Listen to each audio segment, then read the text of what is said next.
behind every strong team is an even stronger team. Let's get to know the voice of support, structure, and getting things done today on the Lost and Foundry show. So I'm sitting down today with Miss Sis Dixon, who has been with the Foundry for 18 years. And you see a bunch of incredible teams, incredible ministries. And my dad's a pastor of a church, and sometimes we'll go visit a church and you see the face of that ministry and you think they're the reason that ministry is great. And then you meet the support staff and you go, oh, wow, okay, well, you know. And so a lot of times it's these people, these voiceless people who are incredibly important to the success of what's happening right there. And obviously I think that I'm saying that because I think you're part of that for us. So, and a lot of that goes back to HR, you know, for different companies that looks like different things. What does that look like for us at the Foundry? Relationships. Mm. It really is all about relationships and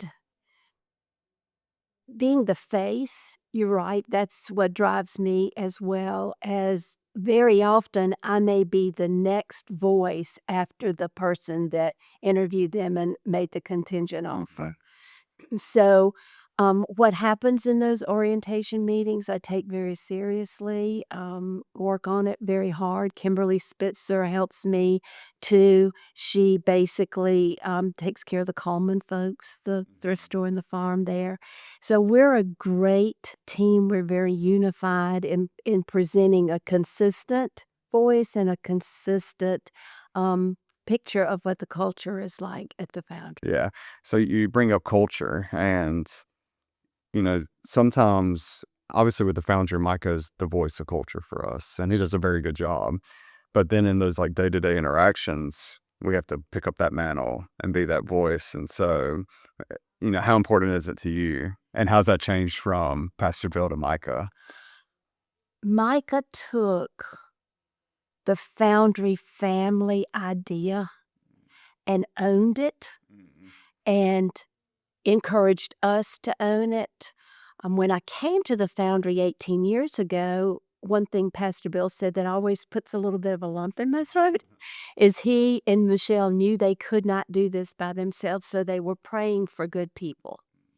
And I felt like I was one of those good people. That's a lot to live up to, to know you've been prayed for and here you are. And so Micah I think took that emotion, that spirit, and really turned us into the family Yeah. that we are today. When I send out HR emails, whether it's about Good Friday, a holiday coming up, or open enrollment for benefits, I always start Dear Foundry Family. Yeah. Just any way we can to just remind our folks that we're a family. Yeah. I think sometimes you see companies abuse the word family to try to instill like a spirit to basically to try to trick people into doing more than they would have. Yeah. And Yeah. but they don't do their part to be, you know, but at the Foundry, it's kind of true that, you know, once you've been part of the Foundry, you know, you're always part of the family, you know. Well, and Micah says that too, once Foundry, always Foundry. But I found even in crafting my email, boring email about open enrollment, I craft it differently just with that salutation, "Dear Foundry family." I then think about what do they need to know, not only to help them navigate their position, but they're thinking about their families too. And so how can I help them address the questions, concerns, just have it's communication too, just have what they need to, do their job and take care of their family and themselves. Yeah, that's why I think, you know, in a lot of ways that the people we hire is more important than the skill set that we hire. And so, because we've seen a lot of people come through here who had great skill sets, but didn't, you know, get the culture. And then you get a lot of people who are, you know, fresh out of college who don't have a lot of the skill sets where they get the culture and they become great fits and do a lot of good work.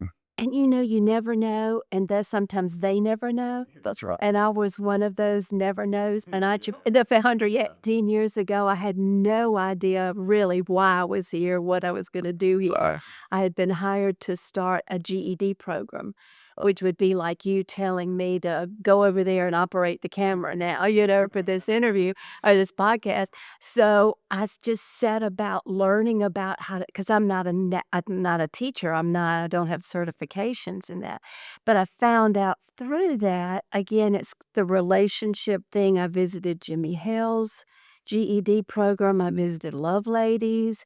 At that time, if anybody program participant in the Foundry was interested in GED, they had to go to the Pardons and Parole office across the street.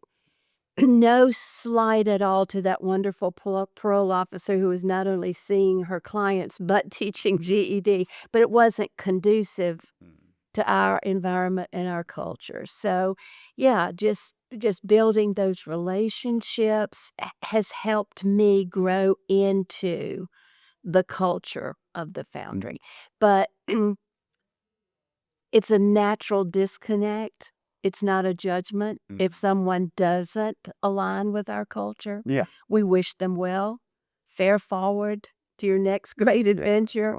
But it's like with any job or any company, the culture, you have to align with it. You have to buy into it. I say to folks, just let the Foundry fold you in. Just take a deep breath. Don't make any sudden moves. Learn your job.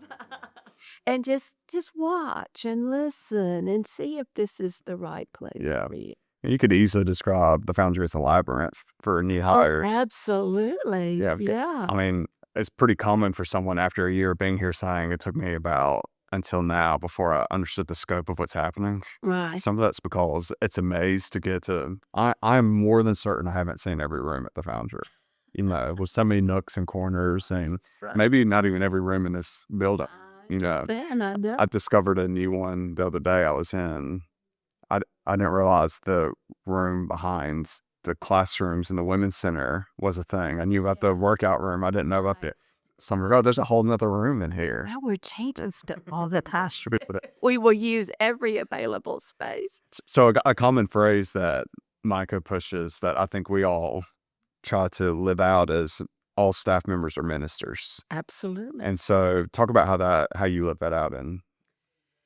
Oh, golly. Not very successfully some days. Some days I do get more into it's my job, so there kind of mood, especially in HR because you do have to follow certain regulations, and I can be a little legalistic with that sometimes, Which is good. which is good. It keeps us out of That's trouble. right. But I will also have to look at every person and without breaching their own confidentiality or forcing them to share something they're not prepared to share, just consider that people have lives and lives get in the way sometimes. And when lives get in the way, life gets in the way, you don't make good decisions and you're not on your game. You may be in a bad mood. Your performance may be suffering. So I try to look past all that to a real person having real issues. And how can we assist with that? Even if it's just me backing off and saying, okay, really, what's going on here? What do you need? How can I help you? And just see where that goes.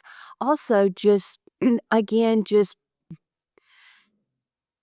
being who I am as a believer, offering prayer.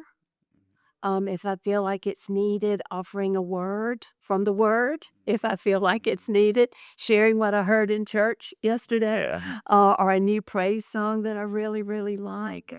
Again, that's just a way to connect. Not forcing it, but it's available. I'm available to you with that, if that will help. And oh, by the way, I'd love to learn from you too. Let's just be believers talking together, Yeah. Let's just share cry if we need to, laugh if we need to, but just what's going on and in your world, what makes sense to you and how can I help you? Your husband once told me that your disposition was a choice. I know the way. It is. Let's talk a little bit about, you talk a little bit about how you treat people, and obviously everybody who interacts with you would put the label sweet on there. I know. Right. So you add a lot of sugar to people's lives, right? So talk a little bit about the choice you've made there and what that looks like for you. Oh, golly. Well, it is a choice, and I invite God into that choice every morning, to reveal to me what I need to know. I learned that from Tawana Bentley, by the way. What I need to know when I need to know it. That takes a little bit of pressure off, but as I said, I can get more stuck in my head and the right thing to do and be very snarky about that sometimes. I find myself saying things like, "Well, why did you think that was a good idea?" Instead of, "Tell me more about that." So I'm learning too, Hunter. I really am learning too. And I'm also of an age where I just would rather be kind. I'd rather be open. I'd rather be receptive. I'd just rather put positivity out into the universe than engaging in the cynical negativity because again, not just HR, but just you can even within a ministry, you can become very cynical Yeah. because it doesn't always go right. And when it goes wrong, it goes really wrong. Yes. And not only is that heartbreaking, it's frustrating because we all feel like we've just poured into, we've given our very, very best. And dang it, they're not paying attention. Yeah. Yes. So I catch myself numerous times during the day, reminding myself of my decision, but it seems to be the better way to go for me personally. And again, fosters those relationships Yeah. that matter to me. You said you're of an age that you want to put more positivity into the world. I think you find more often than not that as people get to an age, they become more cynical about the world and more negative. So it still seems like it's much more of a choice that you've just decided. It's a choice, and up this age too. I said this in a grow class last week. I've been given so much. I've been given so much for here and for here.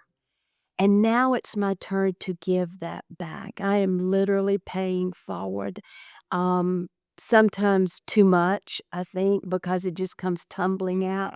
Oh, I know how to handle this, or I know what to say with this instead of stepping back and letting the other person be them. But I've been given so much. It's my turn to really give it back. Mm. And I want to honor the person or the book or the song or the poem or however I got that from that I'm paying forward. I really want to honor that. Mm. And that's intentional. Yeah. So you mentioned grow classes. Yes. Talk a little bit about what you're doing in grow classes. Well, I'm a sub. I'm not on I'm not on a normal rotation. So every now and then one of the assigned facilitators needs a sub. And so they call me in as a sub. Okay. I really enjoy that because I enjoy the co-ed aspect of that.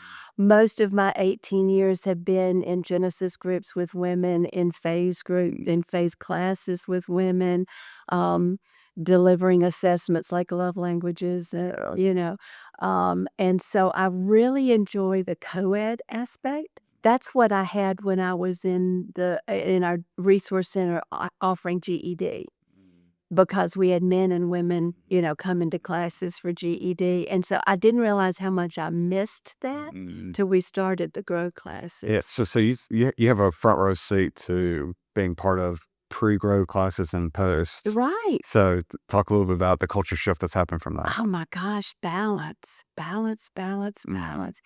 Um, I'm happy it was, Brandon Lackey and I had been talking about this for a long time. I had been doing this in Brandy's space, quite honestly, saying, Brandon, we need more balance." So, yeah, I think that the balance of their give week and their grow week, but also just what goes on during both weeks, quite honestly, because each spills into the next, I've observed. Folks will talk about their employment readiness assignment in grow class, to give an example. Folks will go to their, assignment with what they learned the week before, Yeah. grow classes, and that's another thing I always encourage new hires. When you hear them talk about something and you don't know what they're talking about, ask them, like Genesis, like grow class. The other thing I've observed, and it happened especially with our sexual purity class. That is one class we separate the genders. But it's we realized the very first rotation of that, how critical that curriculum was. We were stunned. And so what happened with that class is the facilitators bonded because we really were having to share what went on the day before. Mhm. I was getting texts from the facilitator the day before, "Hey, this came up today.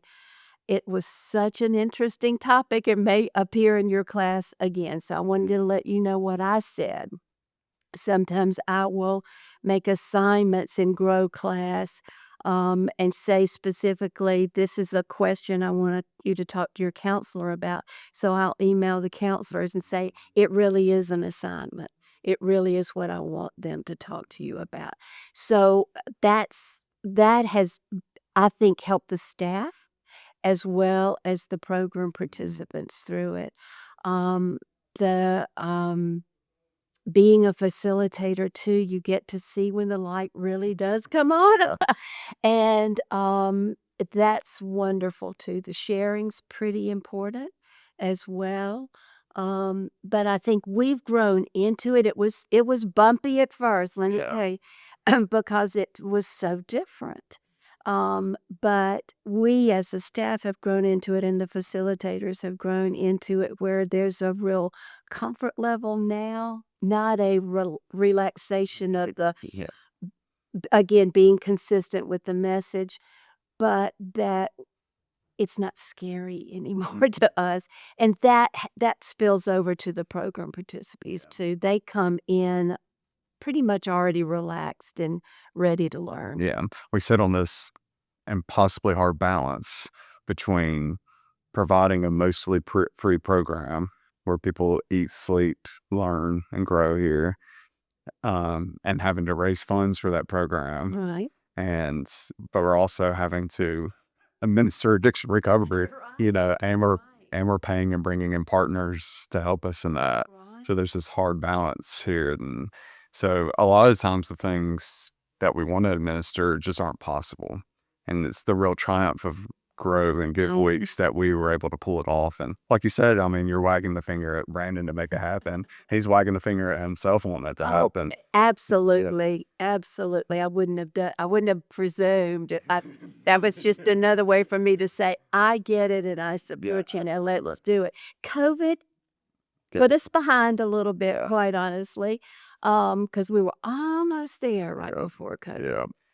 Yeah. So, yeah, I think the reason that I try to bring up Give and Grow Weeks so often is because it's a real triumph of the Foundry. I think it sets us apart It does. from basically every other ministry that offers free to low costs addiction recovery services. And so I'm just going to keep singing the praises of what Brandon and the whole team did to pull this off. And, Uh, it took us a long time, but we got there we and we got, got well, finding the right curriculum mattered too. And again, just like with the Genesis process, we have to be consistent with the message. So we did go through our own training. I studied the facilitator guide and the user guide. And um, every now and then I'll throw in a little, like I said, maybe a little extra assignment, but it'll always be in line with what that session is for the day. I'm shocked at how much more the communication is between staff members on people. And I'm also a little surprised at how the conversation opens up when you're doing curriculum. Because, I went to college and, especially in big class, I feel like the conversation never opens up. It's all seminars and teachings, Right. which is fine. And it wasn't until I got to much more of the higher end classes that the conversation would start. But even then, it didn't fully open up in any given class.